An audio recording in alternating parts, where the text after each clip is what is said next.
What if forgetting isn't a flaw in your brain? Not a glitch, not laziness, not a bad memory. Every single day, your brain deletes thousands of pieces of information on purpose.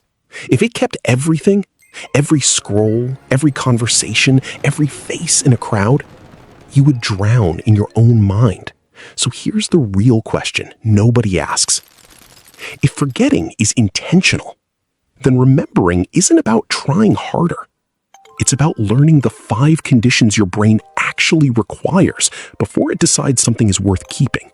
But to understand those conditions, we need to start with what your brain is actually doing behind the scenes every second you're awake. Picture thousands of books stacked in front of you, and someone tells you to memorize all of them at once. It's not just hard, it's physically impossible. That's the exact situation your brain is in, all day, every day.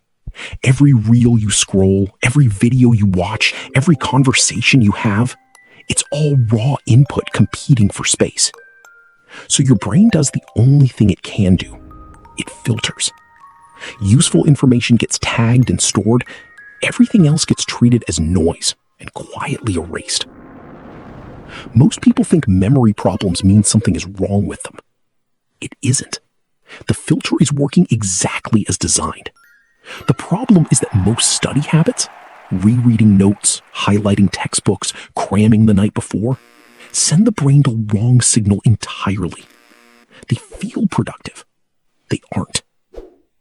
Everything seems simple until you realize the habits you were taught in school are the ones your brain is built to ignore.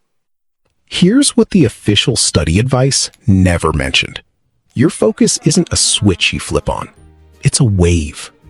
Some hours, your mind is sharp and information sticks almost instantly. Other times, you can stare at the same page for 10 minutes and retain nothing. That's not inconsistency. That's biology. Attention has a natural rhythm, and working against it is like swimming against a current. Exhausting, and you barely move forward. So the first shift is timing, not willpower. Short study blocks of 20 to 25 minutes, followed by a 2 to 5 minute break, work far better than marathon sessions. During that short break, your brain isn't idle.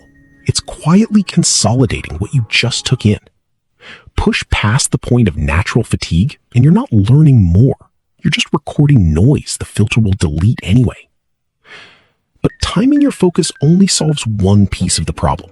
The deeper issue is what you actually do inside that 20-minute window. And this is where most advice gets it backwards. Ask yourself this.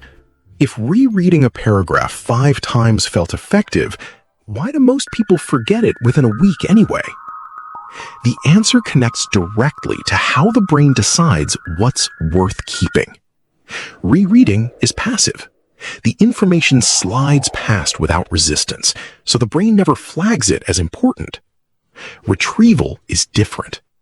The moment you close the book and force yourself to answer, "What did I just learn?" without looking, something changes.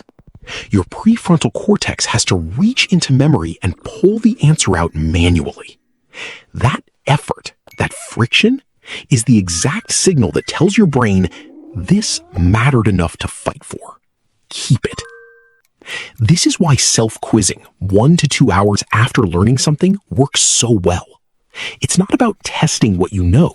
It's about manufacturing the exact difficulty your brain interprets as importance. The same principle applies to size. A brain handed an entire chapter at once treats it as noise and overloads.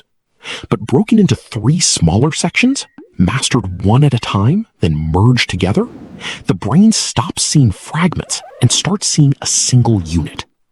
Like packing loose clothes into one suitcase instead of carrying them separately. Suddenly, what looked like too much information becomes one manageable chunk. Stay with me, because the last 2 conditions are the ones almost nobody connects to memory at all. The world was told memory is about how much you study. The reality is memory is about how many senses you involve while you study. Sight and sound are the two strongest channels, and if you're only reading silently, you're running on one engine instead of two. Speak the material out loud. Picture it. Write it by hand instead of typing it, so touch joins the process too. Three senses working together leave a far deeper trace than one ever could. And then comes the condition almost every student ignores completely: recoveral. Breaks aren't a pause from learning. They're part of it, because attention simply cannot stay elevated without cost. But the real work happens somewhere you're not even conscious: sleep. During sleep, the brain takes everything absorbed during the day and physically organizes it into long-term storage. Skip sleep, and you're not saving time. You're deleting the very information you spent hours acquiring. Movement matters too. Physical activity triggers a protein called BDNF, which acts like cement between the bricks of information you've gathered. Bricks without cement collapse. Information without BDNF fades the same way. For most people, these 5 conditions stayed invisible, not because they're complicated, because nobody explained forgetting as the starting point instead of the enemy. This isn't just exam advice. Look at how you already live. Endless scrolling, constant notifications, information arriving faster than your brain can filter it. That environment makes these 5 conditions more relevant now than ever, because your attention is being pulled in the opposite direction every few seconds. Here's the practical takeaway. Stop measuring study by hours spent and start measuring it by how often you test yourself, how well you chunk material, and how much you protect your sleep.